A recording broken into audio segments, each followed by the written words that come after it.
ETF index mutual funds నేర్చుకుని stock మార్కెట్లో రాణించాలనుకుంటున్నారా? వెంటనే ఈ నెంబర్కి కాల్ చేయండి. నమస్కారం, నేను రమారావి. జీవితం ఒక్కొక్కసారి భలే బోర్గా ఉంటుందండి, లోన్లీగా ఉంటుంది. ఏమిటో చాలామంది గుంపు ఉంటారు మన చుట్టూతా, కానీ వీళ్ళెవ్వరూ మనతో లేరనిపిస్తుంది. నాకు అవసరమైనప్పుడు ఎవరు నాతో ఉండట్లేదు, నాకు హెల్ప్ చేయట్లేదు, నాకు మంచి మాట చెప్పేవాళ్ళు ఎవరు లేరు, నా ఐడియాతోటి ఏకీభవించట్లేదు ఎవరు. ఇలాంటి భావాలు సాధారణంగా ఆడవాళ్ళందరికీ ఏదో ఒక స్టేజ్లో కలుగుతాయండి. జనరల్గా ఇది 30-40 మధ్యలో ఎక్కువ దీన్ని ఫేస్ చేస్తూ ఉంటాం. మనకేదో ఐడియాలజీ ఉంటుంది, ఇంట్లో వాళ్ళు దాన్ని సహకరించరు. ఒకళ్ళు ఏటికి లాగితే ఇంకోళ్ళు కోటికి లాగుతూ ఉంటారు. అందరూ ఉన్నా నేను లోన్లీగా ఉన్నాను, నాకు ఒంటరితనం బాధిస్తుంది అని డిప్రెస్డ్గా అయిపోయి అనారోగ్యం పాలైపోతున్న వాళ్ళ శాతం ఈ రోజున చాలా ఎక్కువగా ఉంది. అంటే మనకి సమాజం లేదా అంటే కొంచెం తక్కువే ఉన్నాం కదా మనం. ఇదివరకు అట్లాగా డజన్లు అరడజన్లు పిల్లలున్న సమాజం ఏది, అది లేదు. ఒకళ్ళు ఇద్దరు, మనమే ఒకళ్ళిద్దరుగా ఉంటాము. మన సిబ్లింగ్స్ మనతో పాటు కాకుండా ఏదైనా వేరే చోట ఉన్నారనుకోండి, అప్పుడు ప్రాబ్లంగా ఉంటుంది. ఇలాంటప్పుడు అండి మనకే కొన్ని ఒక క్వశ్చనీర్ ఉండాలి, బేసిక్ క్వశ్చన్స్. ఇప్పుడు లోన్లీగా ఉండటానికి మనం ఒంటరిగా ఉండటానికి ఎవరైనా కారణమా, మనమే కారణమా? నెంబర్ 1. అంటే మనమే ఇతరులను మన దగ్గరికి రానివ్వట్లేదా? వాళ్ళు ఏం చెప్పినా ఒప్పుకోవట్లేదా? మనకు నచ్చినట్టుగా లేరు కాబట్టి మనమే వాళ్ళని దూరం పెట్టేస్తున్నామా అనేది ఆలోచించాలి. ఇప్పుడు చూడండి, నాకు నచ్చినప్పుడు మీరందరు నా దగ్గర ఉండాలి, నాకు నచ్చకపోతే మీరు మాయమైపోవాలి అంటే ఎట్లా కుదురుతుంది? కుదరదు కదా. అంటే ఇందులో తప్పు మందే. ఇదొకటి మనం ఆలోచించాం. అండ్ రెండో విషయం ఏంటంటే, వీళ్ళు నా దగ్గర నుంచి సెపరేట్ అయిపోవటానికి నేను కారణమా, వీళ్ళు కారణమా, లేదా పరిస్థితులు కారణమా? ఇది కూడా ఆలోచించాలి. నేను మరీ సెల్ఫిష్గా ఉంటున్నానా? ఇది ఆలోచించాలి.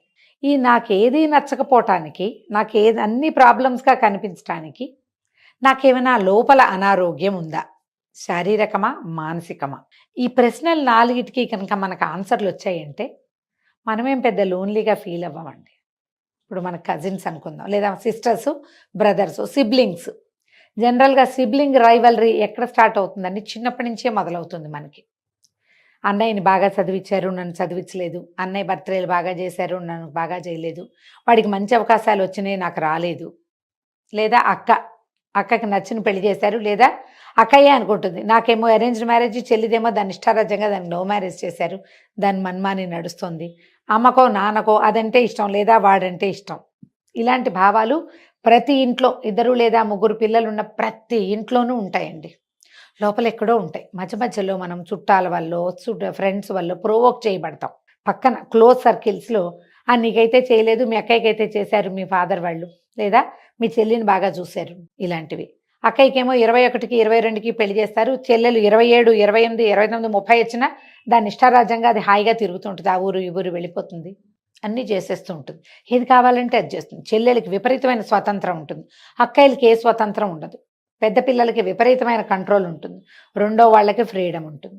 ఈ దశల్లో ఫ్రీడమ్ లభిస్తోందని చెల్లెళ్ళను చూస్తే అక్కయ్యకి మంటగా ఉంటుంది. ఈ చెల్లెళ్ళకి పెళ్ళిళ్ళు అయ్యేసరికల్లా అమ్మా నాన్న పెద్దవాళ్ళు అయిపోతారు, తనకి పెద్దగా కేర్ లభించదు, ఫ్రీడమ్ లభిస్తుంది. కానీ అక్కయ్యకి లభించిన ఎట్మోస్ట్ కేర్ నాకు లభించలేదని చెల్లెలకి బాధగా ఉంటుంది. ఒకటే పాయింట్, ఒక నాణ్యమే, దానికి అదొక పార్శ్వము, ఇదొక పార్శ్వము, అదో వైపు ఇదో వైపు. బ్రదర్స్ అండ్ సిస్టర్స్లో కూడా ఇది వస్తుంది. 2 బ్రదర్స్లోనూ లేదా 2 సిస్టర్స్లో కూడా ఇది వస్తుంది. ఇదొక ప్రాబ్లం అయిందా?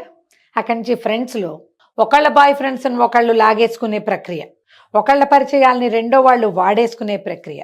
ఇది కూడా సిస్టర్స్ బ్రదర్స్లో కూడా జరుగుతుందండి. ఇది అక్కయ్యకి ఎవరైనా ఒక అబ్బాయి నచ్చితే అదే అబ్బాయి చెల్లెలు కూడా నచ్చటం, అక్క చెల్లి ఇద్దరు కలిసి ఒక్క అబ్బాయి కోసమే పోరాడుకోవటం కొద్ది రోజులే జరుగుతాయి. తర్వాత అబ్బాయి వెళ్ళిపోతాడు, అక్క చెల్లి మిగిలిపోతారు, వీళ్ళకి వేరే వేరే పెళ్ళిళ్ళు అయిపోతాయి. ఆ చిన్నప్పుడు జరిగిన ఈ టగ్ ఆఫ్ వార్ని మర్చిపోరు. పెద్ద అయ్యాక వీళ్ళిద్దరికీ స్నేహం కలవదు, లోన్లీనెస్ ఆటోమేటిక్గా వస్తుంది. మనకు ఉన్నదే 2, అందులో మన ఇద్దరం కొట్టుకు చచ్చి ఒంటరిగా ఉండిపోతే ఇప్పుడు ఇందులో ఎవరిది తప్పని మనం అనగలుగుతామండి కదా. ఇలాంటివే కాకుండా అనేక రకాల పిచ్చి చిన్న సింపుల్ సిల్లీ థింగ్స్ తోటి కూడా మనం వ్యక్తుల నుంచి సెపరేట్ అయిపోతాం. క్లోజ్ సర్కిల్స్లో లోన్లీగా మిగిలిపోతాం. అసంబద్ధమైన ఆలోచనల వల్ల మనం ఇతరులకి దూరం అవుతూ ఉంటాం. సెల్ఫిష్ థింగ్స్ వల్ల ఇతరులకి దూరం అవుతాం. క్లోజ్ సర్కిల్స్లోని దూరాలు అయిపోతాం. తెలివి తక్కువ ఐడియాలు, అన్ప్లాన్డ్గా ఏవో ఒకటి చేసేసి ప్లాన్ సరిగ్గా చేయకుండా బ్యాడ్ ప్లానింగ్ తోటి విషయాలు చెడగొట్టేసి డబ్బులు పాడు చేసి సమయం వృధా చేసి అందరినీ వాడేసి మొహం చెల్లక లోన్లీగా అయిపోతారు ఇంకొంతమంది. ఇవన్నీ కారణాలే. ఇవేవీ కాకుండా శారీరకమైన అనారోగ్యాలతోటి బ్రెయిన్లో రకరకాల ఈక్వేషన్స్ కూడని కెమికల్స్ ఉంటాయట. అవేవో కొన్ని తక్కువైతే కూడా లోన్లీనెస్ బాధిస్తుంది. ఇవి ఇర్రిపేరబుల్గా అయిపోయిన వ్యవహారాల్ని మనం ఏం చేయలేమండి. కానీ కొన్ని రిపేరబుల్ థింగ్స్ ఉంటాయి. అందులో ప్రధానమైనది మానసిక సమస్యలు. అదే బ్రెయిన్లో ఉన్న కెమికల్స్ లోపాల వల్ల మనకి లోన్లీ ఫీలింగు, సింకింగ్ ఫీలింగు, ఒంటరితనపువి, రకరకాల చిన్న చిన్న పేర్లు పెట్టబడేటువంటి మానసిక జాడ్యాలు, వీటన్నిటిని అడ్రస్ చేసి శుభ్రంగా ఒక మంచి డాక్టర్ దగ్గరికి వెళ్తే మనం సరైపోతాం. అంటే నేను సైకాలజిస్ట్ దగ్గరకో సైక్రియాటిస్ట్ దగ్గరకు వెళ్తే నాకు పిచ్చి అనుకుంటారని మీరు భయపడితే నేను చెప్పలేనండి. అలాంటివి ఏం లేవు. ఈ కాలం అందరూ సైక్రియాటిస్ట్ని సైకాలజిస్ట్ని కన్సల్ట్ చేస్తున్నారు.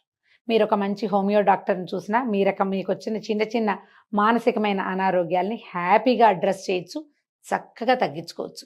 అనతి కాలంలో చాలా చిన్న టైంలోనే మీరు చిన్న చిన్న సమస్యలు ఇప్పుడే మొదలైతే కనుక వాటిలోంచి బయటపడిపోవచ్చు. నెంబర్ 1. అండ్ నెంబర్ 2, సిబ్లింగ్స్ తోటి మీకు ఏదైనా సమస్యలు ఉంటే వాటిని సార్ట్ అవుట్ చేసుకోండి. అక్కయ్యలతోటో, అన్నయ్యలతోటో, తమ్ముడితోటో, చెల్లెలతోటో ఏదైనా ఇబ్బంది, వాట్ ఈజ్ వాట్ అని ఒకసారి మాట్లాడుకోండి. ఈ మాటలతోటి తెమలదు. అయినా సరే మళ్ళీ మొదలు పెట్టండి. నువ్వు లేనిదే నేను ఉండలేను, మన ఇద్దరం ఒకే చెట్టుకు పూసిన 2 పువ్వులం, మన ఇద్దరం కలిసి ఉందాం. ఒక రెమ్మకున్న 2 ఆకులు, నువ్వొకటి నేనొకటి, మన ఇద్దరం కలిసి ఉండాలి. పాతవన్నీ వదిలేద్దాం, లెట్ గో చేద్దాం అని ఈ లెట్ గో చేసి అక్కయ్యనో చెల్లెలనో కలిపేసుకోండి. పాతవి మనం మాట్లాడుకోవద్దు, తవ్వుకోవద్దు. హాయిగా ఉందాం, కలిసి ఉందామని హాయిగా కలిసి ఉండండి. సిబ్లింగ్స్ తోటి సరి చేసుకోండి. అక్కడి నుంచి కజిన్స్, క్లోజ్ ఫ్రెండ్స్. ఫ్రెండ్స్ జనరల్గా సమానంగానే ఉంటారు. ఈ ఫ్రెండ్స్ తోటి కూడా ఏదైనా బిగ్గర్ ఇష్యూ అంటే మధ్యలో మూడో మనిషి ఉండి ఒక మనిషి కోసమే మీ ఇద్దరు చెరో పక్కన లాగితే నేను చెప్పలేను. కానీ ఏదైనా ఇష్యూస్ వల్ల మీకు మధ్య ప్రాబ్లం వస్తే ఒకసారి మాట్లాడుకుని సార్ట్అవుట్ చేసుకోండి. దీనికోసం ఇంకొకరి సహాయం కూడా మీరు తీసుకోవచ్చు. అప్పుడు మీరు ఈ లోన్లీనెస్ని, ఈ సింకింగ్ ఫీలింగ్ని, ఈ ఒంటరితనపు భావాలు, నాకెవరు లేరు, నన్నందరూ వదిలేశారు లాంటి భావాల నుంచి బయటకు వచ్చేస్తారు. ఇవి స్టార్టింగ్లో జస్ట్ చిన్నవిగా కనపడతాయండి. ముందుకెళ్లే కొద్దికి అవి మీకు పెద్ద అనారోగ్యాల కింద పరిణమించవచ్చు. సమాధానం లేని జబ్బులుగా మారచ్చు.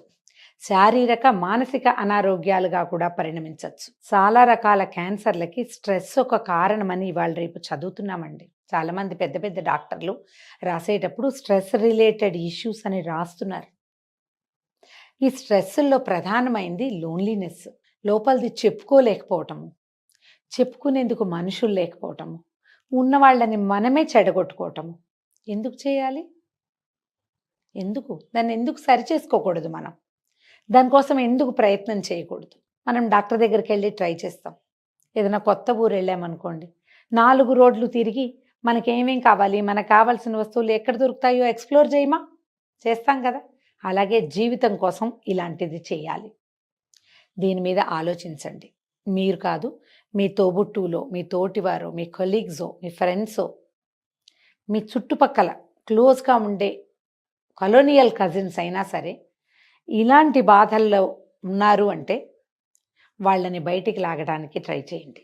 ఈ స్ట్రెస్ని గనక మనం గ్రూప్స్లోంచి బయటికి వెళ్ళగొట్టగలిగామా, మనం క్యాన్సర్ ముప్పు నుంచి చాలా మటుకు తప్పించుకోగలుగుతాం. అందరం కలిసి ఉండి మాట్లాడుకుంటూ ఉంటే ఏదైనా అనారోగ్యం వచ్చినా దాన్ని ఈజీగా హ్యాండిల్ చేసేస్తాం. ఒక్కళ్ళుగా చేయలేనిది నలుగురుగా చేయగలుగుతాం. ట్రై చేయండి. మీ ఫ్రెండ్స్లో, మీ క్లోజ్ సర్కిల్స్లో ఇలా బాధపడే వాళ్ళు ఉంటే వాళ్ళని బయటికి లాగటానికి ఒక బృహత్తర కార్యక్రమంలాగా పెట్టుకోండి. దానివల్ల మీకు కలిగే ఆనందం, నేను నోటితో చెప్పేది ఇంత చిన్న విషయం కాదండి, అది చాలా సంతోషం వస్తుంది. మన లైఫ్ స్పానింగ్ కొంచెం పెరుగుతుంది. ఎవరికైనా అంటే ఆ మునిగిపోతున్న వాళ్ళని బయటికి లాగగలిగితే కనుక వాళ్ళతో పాటు మనం కూడా చాలా సంతోషాన్ని అనుభవిస్తాం. ఆ అద్భుతమైన సంతోషాన్ని మీ సొంతం చేసుకునేందుకు ప్రయత్నం చేయండి. స్ట్రెస్‌ని బీట్ చేయటానికి, లోన్లీనెస్ రిలేటెడ్ స్ట్రెస్‌ని తీసిపారేయటానికి మీ వంతు కృషి చేయండి. దీనివల్ల సమాజానికి జరిగే మేలు ఇంత అంతా కాదండి. చాలా అద్భుతమైన సమాజం మన సొంతం అవుతుంది. మనమందరం క్లోజ్‌గా ఉంటే మన పిల్లలు అంటే కజిన్స్ పిల్లలు కూడా క్లోజ్‌గా ఉంటారు. వాళ్ళకు కూడా ఒకళ్ళతో ఒకళ్ళకి మాట్లాడుకునేందుకు అవకాశం లభిస్తుంది. ఇలా ఆలోచించి చూడండి. ఈ వీడియో కనుక మీకు నచ్చినట్లయితే లైక్ చేయండి, షేర్ చేయండి. మరిన్ని ఇంట్రెస్టింగ్ వీడియోల కోసం సుమన్ టీవీకి సబ్స్క్రైబ్ చేసుకోండి.